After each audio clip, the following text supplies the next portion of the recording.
Hello guys, good morning, kumusta? Panibagong araw na naman. At papasok tayo sa work ngayon. Ang oras nga pala mag-alas 6. Maaga akong alis kasi babiyahe pa ako for 2 hours. Doon ako duty sa kabilang workshop.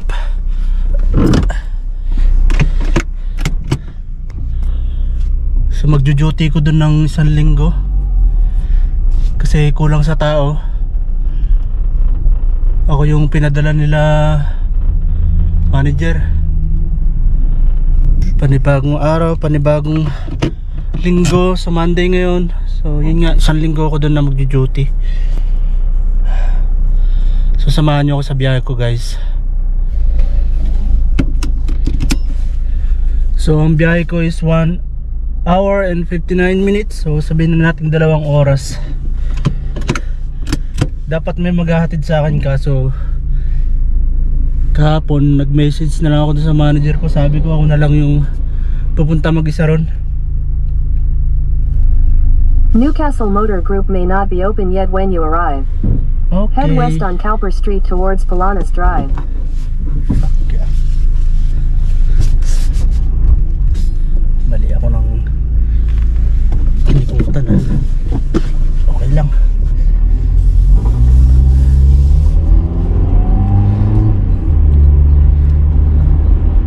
In 600 meters, at the roundabout, take the first exit onto Conangra Drive. Conangra Drive. So ang oras ngayon is 5:58. 2 minutes before 6 o'clock. So dahil nga 2 hours ang estimated na biyahe, darating ako doon alas 8.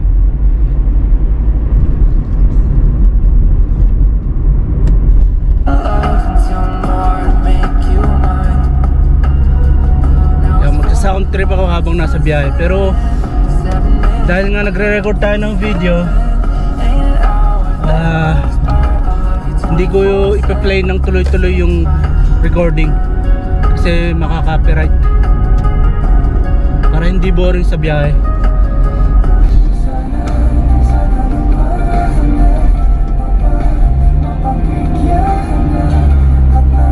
Mapakinggan ang tibok ng puso ko sa'yo.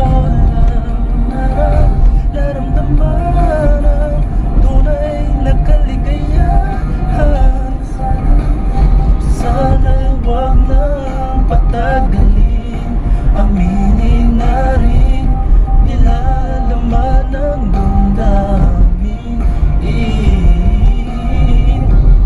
Cause this angel has flown away from me, leaving me drunk in misery. Oh, eternity. Now this angel has flown away from me. Will she ever find her way back home to me?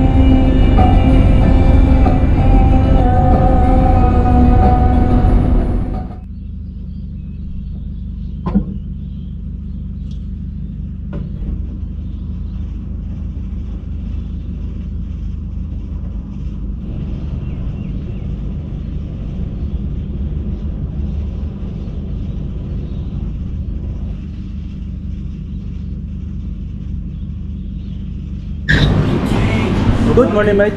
Pump number 3, please. Sorry? Ah, that's it. Can I have the receipt, please? Yeah, no problem. Thank you. Thank you so much. See ya. Buti na lang talaga umabot ako sa gasolinahan.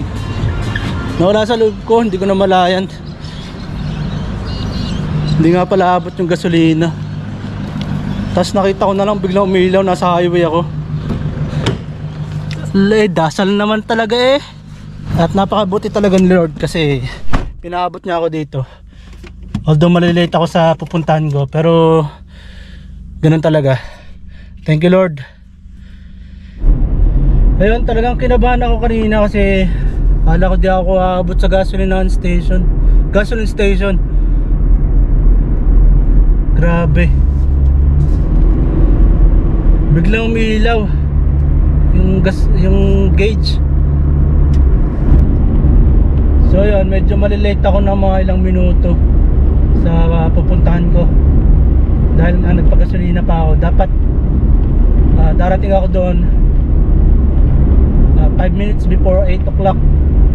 Pero ngayon nagpas na ako ng 8 o'clock darating doon. Pero okay lang kasi ano naman yun, understood naman nila yun. Kasi 2 hours nga yung biyahe. Eh kaysa naman tumirik ako, di ba? Pag tumirik ako, yari, mas lalong di ako makakarating doon. Napakabuti talaga ni Lord kasi hindi niya hinayaang mangyari yun. Sabi ko, Lord, paabutin mo ako sa gasolinahan, Lord. Parang awa mo na, Lord. In 600 meters, merge onto Pacific Highway A1. And hindi nga ako pinabayaan ni Lord. At talagang pinaabot niya ako. Thank you, Lord. So pinultak ko na para sigurado. Pinultak ko na yung tangke. Ma-reimburse ko naman din yung gasolina.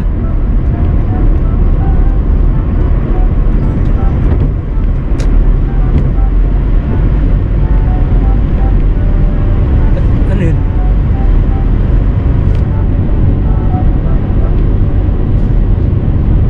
Tumutunog pala yung speaker. So kabado talaga ako kanina. Grabe. Kumabi pa ako sa gilid. Huminto pa ako. Tapos nag-search ako kung saan yung pinakamalapit na gasolinahan na pwede kong mapuntahan. Tapos ang unang nag-appear pa dun sa Google, pinapabalik pa ako, layo.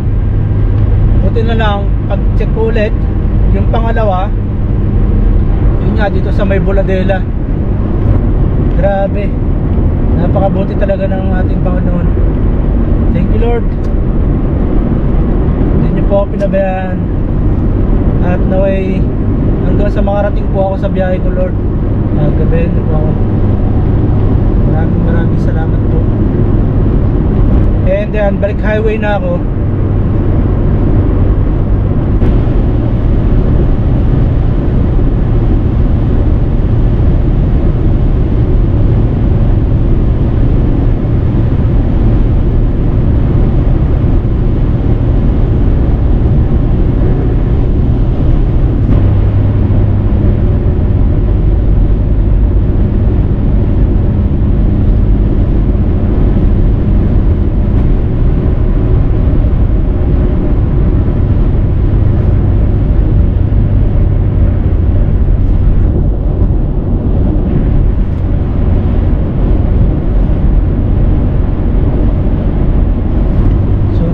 Biyahe ko 50 minutes pa.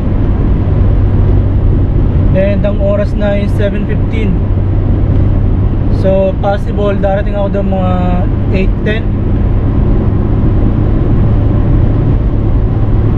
10 minutes late. Pero okay lang. Gaya nga nang sabi ko kanina, understood na nila yan. Tsaka dito naman di sila ganun ka higpit pagdating sa mga ganung bagay, lalo na pag hindi naman madalas. Tsaka napakisyuhan tayo eh. Dapat doon tayo sa Tari, pero napakausapan tayo na mag duty dito sa Newcastle. Eh ang biyahe nga is 2 hours. And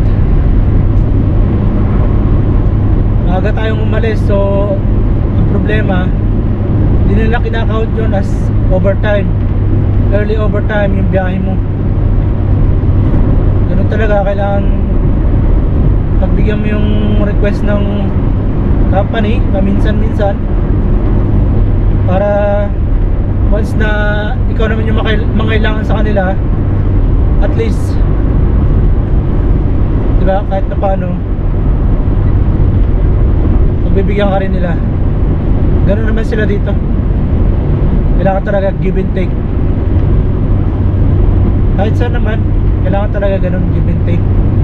Huwag yung laging take ka lang ng take, or wag naman yung masyadong pinagbibigyan mo sila madalas, yung tipong mamimiyasa. And ang usapan lang namin is 1 week ako doon duty.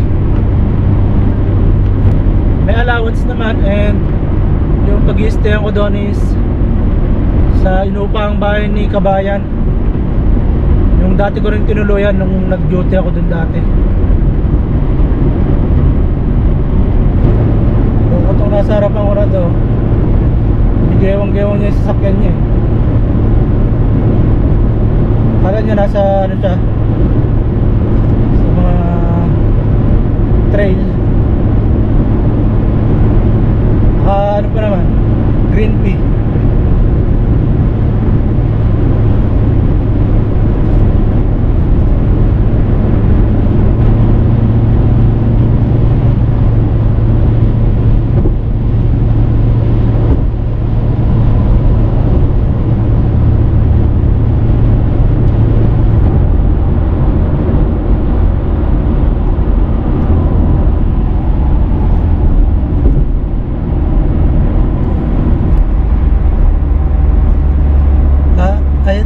Traffic na dito, so possible na hindi na ako malilate ng mga 5 minutes or 10 minutes kasi maraming construction dito, road construction.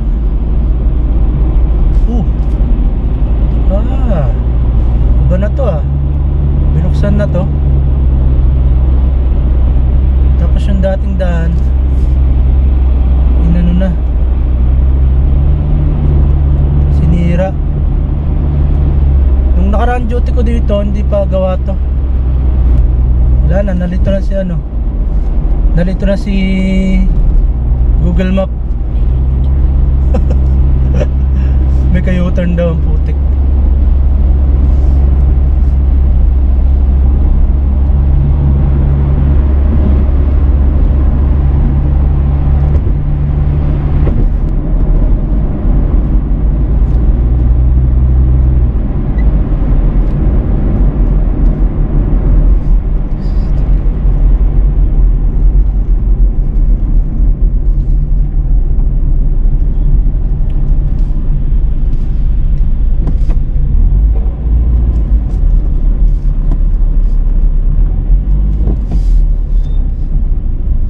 Dapat pala ako maliwa ako dito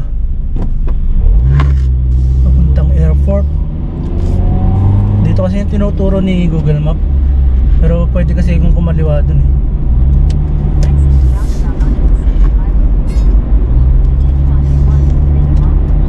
Hopefully walang traffic masyado rito.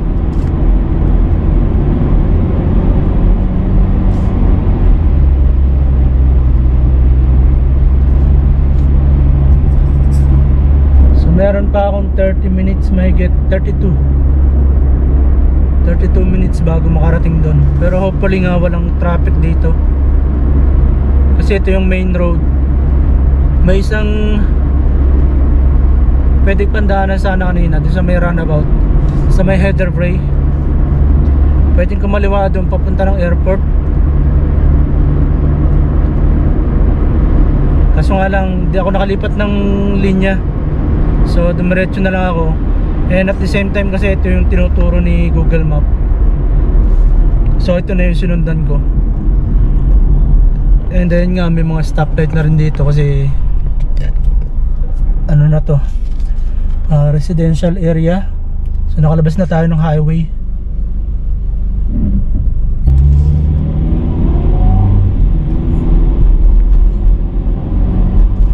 So nakapunta na rin naman ako dito ng 2 beses yata na ako lang nag-drive. Ako lang mag-isa.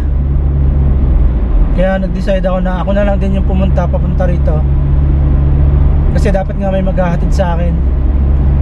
Pero sabi ko sa manager ko, nag-message ako kahapon na ako na lang ang pupunta.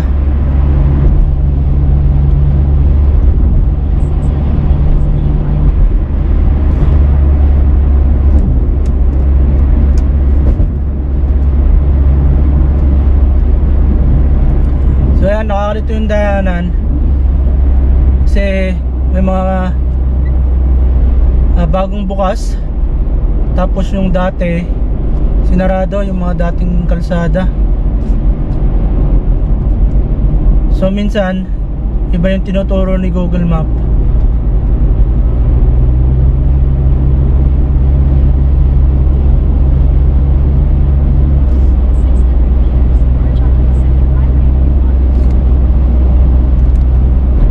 So ayan, sabi sa Google Map 28 minutes pa. Pero for sure hindi na 28 minutes to kasi ano nga to, medyo traffic kasi maraming ginagawang kalsada dito. Maigi na lang yung iba tapos na. Kasi nung last time nung pumunta ako rito, yung dinaanan ko kaninang kalsada na yun, yung bagong gawa, is sarado pa. So ayan, dito, nag-highlights yung sa Google Map na nag-indicate na medyo light traffic. And dito ngayon mismo sa bagong gawa.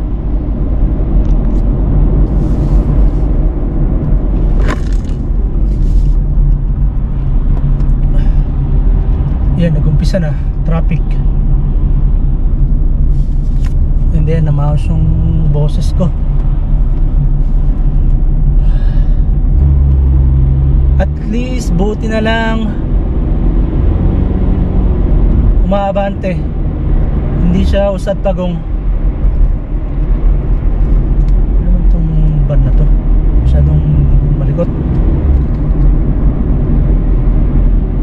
Hindi naman nag-signal kanina, bigla naman sisingit, tapos ngayon lumipat. Kung nag-signal sana siya kanina, di pinagbigyan ko. Hindi naman tayo madamot.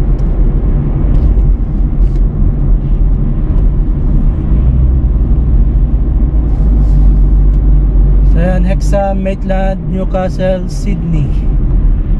So 18 kilometers pa yung puntahan natin. At ayan na nga,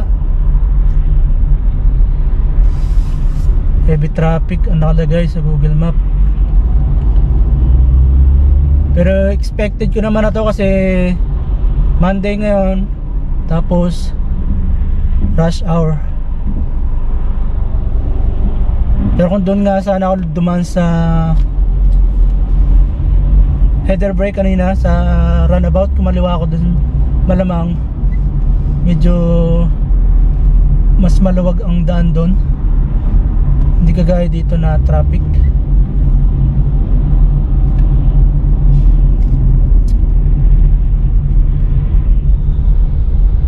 And medyo mahaba-haba rin siya. Pagtawid yata ito ng yan sa tulay, may tulay na madadaanan.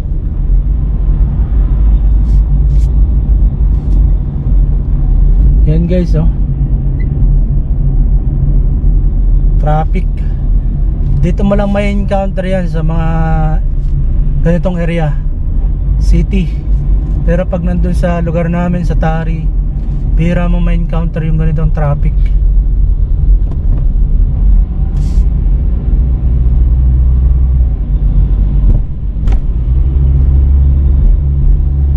And buti na lang hindi ako nag-change lane kanina. Hindi ako lumipat ng right lane kasi kakaliwa pala ako rito. Mas mahirap na kasi sumingit pagka ganyan na medyo traffic.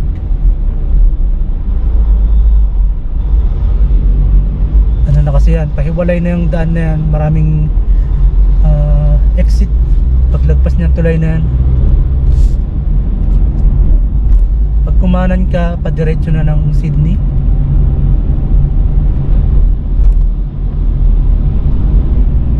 And yung kakaliwan natin is papunta tayo ng Newcastle, pasentro ng Newcastle.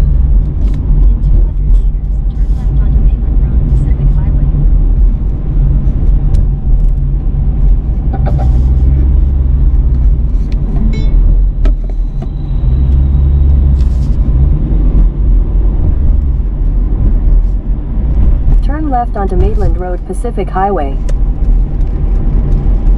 Ayan, di ba? Kung nag-change lane ako kanina, dun sa right lane, In 400 meters, turn left mahirapan onto na akong Old Maitland Road.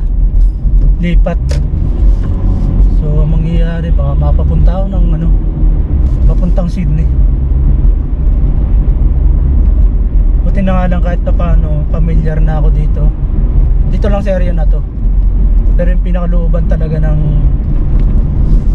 Take the next left onto Old Maitland Road. Old Maitland. So dito tayo. Pinapakaliwan na tayo dito.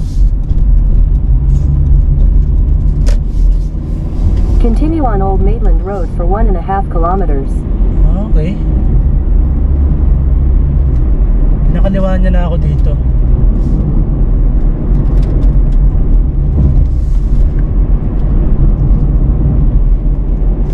Tama kaya to? Pero si Google Map ang nagturo eh.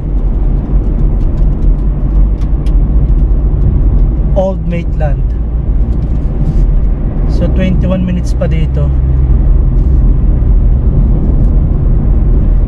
So mukhang mas makaka-less nga ako ng oras dito. Kasi doon traffic.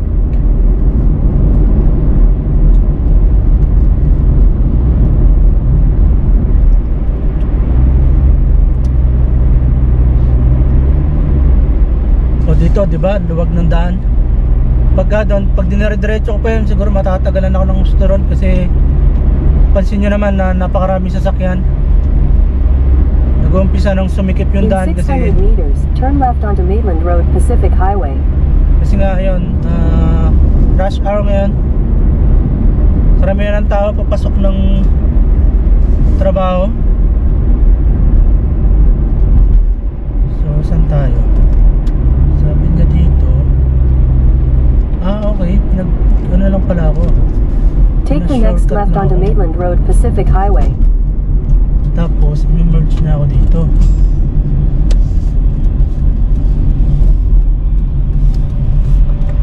Oh, stoplight. Yan guys, yung tren na dumadaan na yan is sa coal mining. Ang haba niyan.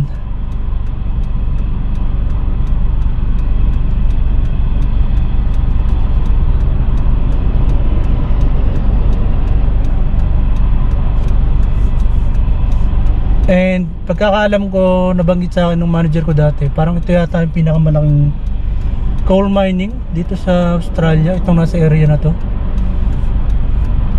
Newcastle.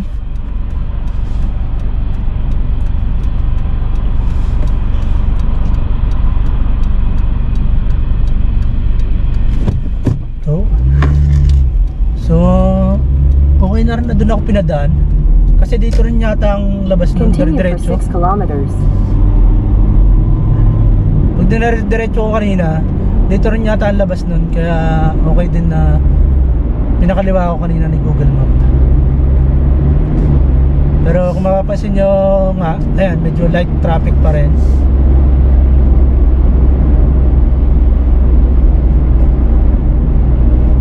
And yun nga, marami na rin dito. Marami na ring traffic light. Nahirapan ako magsalita na maayos yung lalamunan ko.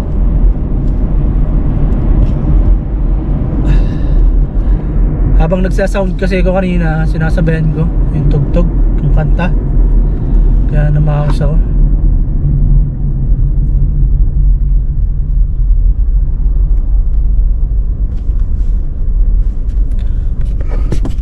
So ayan, dito medyo nagbagal talaga dito. Stoplight. Nakagaw siya pero mabagal yung usad.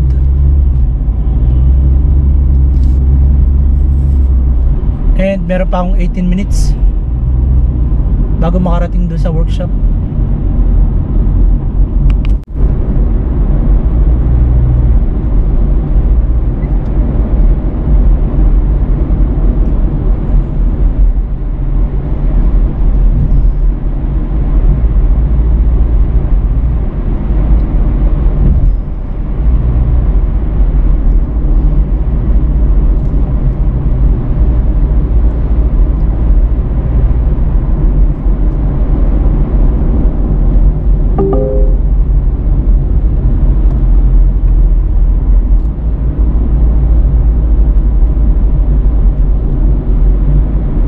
workers on foot.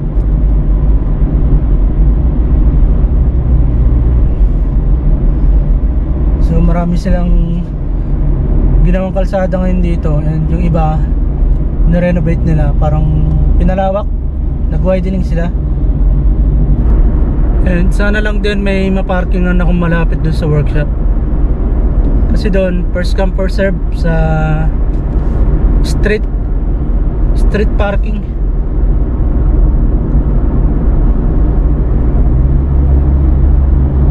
And yung parking area kasi dun sa tapat ng workshop is madalas napupuno. Maga pa lang napupuno na, kasi yung mga empleyado nga, tapos yung ibang mga sasakyan na hindi naman doon nagtatrabaho, minsan doon din nagpa-park. Kasi nga mostly ang ano doon, street parking is first come first serve. So yan, meron pa akong 14 minutes. In 400 meters, turn left onto Industrial Drive A43. So turn left. So mag-stay lang tayo dito sa kaliwa.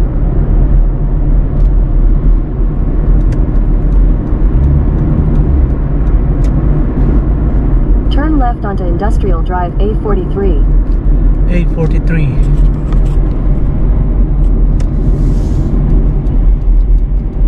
Newcastle, Nelson Bay. Continue on A43 for 5 kilometers.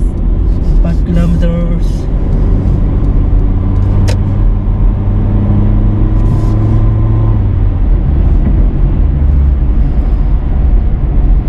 And ayan, namumula traffic. Dapat yata nag-stay lang ako sa kaliwa. Industrial Drive.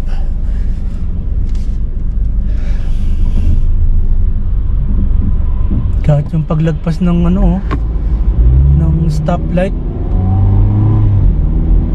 traffic.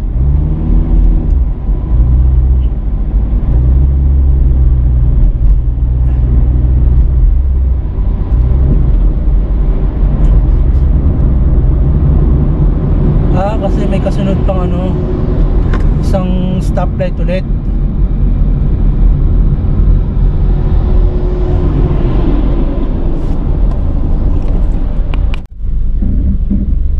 Go, go, go, go.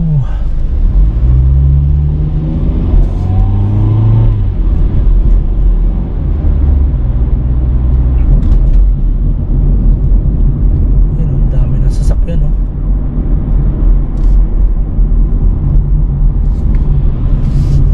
Sasakyan, ang dami pang stoplight.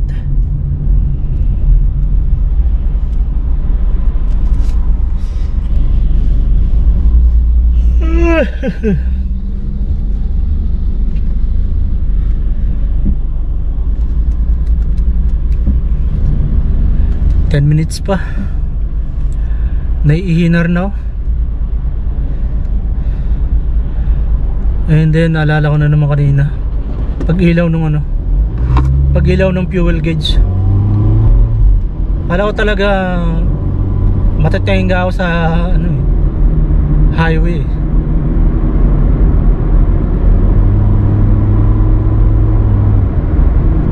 Buti na lang talaga may malapit na gasoline station. 8 minutes. Magmula rin sa hinintuan ko kanina, huminto kasi ako para lang mag-check ng gasoline station na malapit. And yung pinakamalapit nga is 8 minutes. And buti na lang, kakailaw lang din naman nun. Ang inaano ko lang kasi, kung malayo yung gasolinehan, baka hindi umabot eh. Although kakailaw lang, may reserve pa naman yung kahit paano. Yun nga lang, nakakakaba rin kasi ang hirap pag natenga ka dun sa ano, highway.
In 500 meters, at the roundabout, take the second exit onto Hanel Street A43. Hanel Street.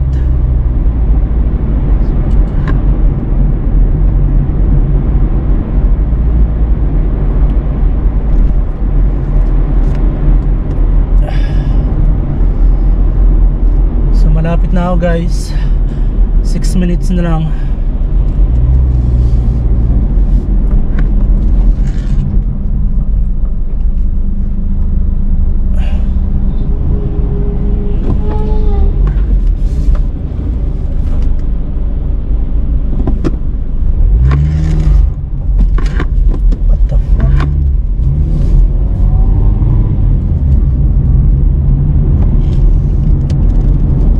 Exit the roundabout onto Hanel Street.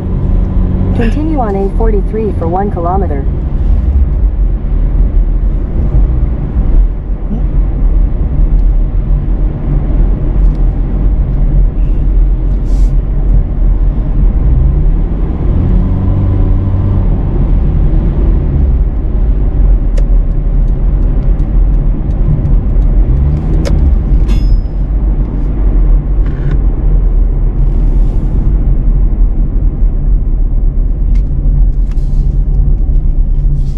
Mali, dapat para dito ako sa kanan kasi liliko tayo sa runabout. Third exit.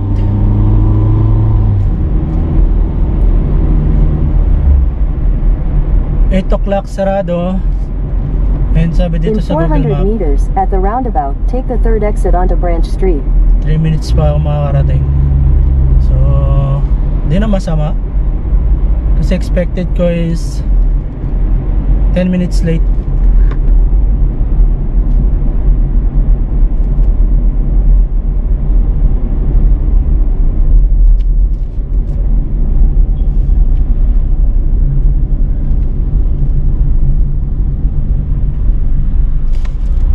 So hopefully lang talaga merong malapit na parking area sa workshop.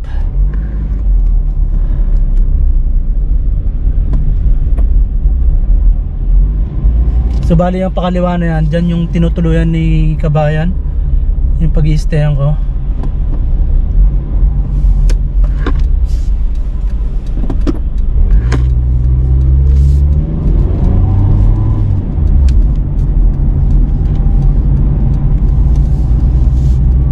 So yan, malapit na talaga tayo.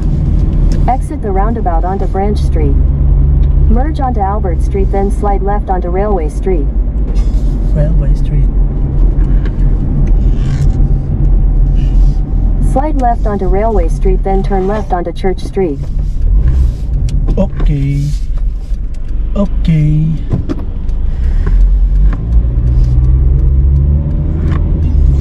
So dito medyo familiar na ako dito kasi dito lang naman dito lang naman naglalabas ng minsan sasakyan pag magro-road test. Turn left onto Church Street.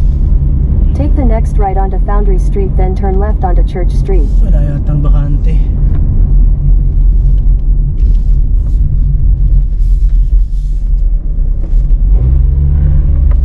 Exit ba yan? Wala nga. In 100 meters, turn left. Walang bakante. Take the next left onto Hanel Street, A43, then turn left onto Albert Street. Ito nasa poste.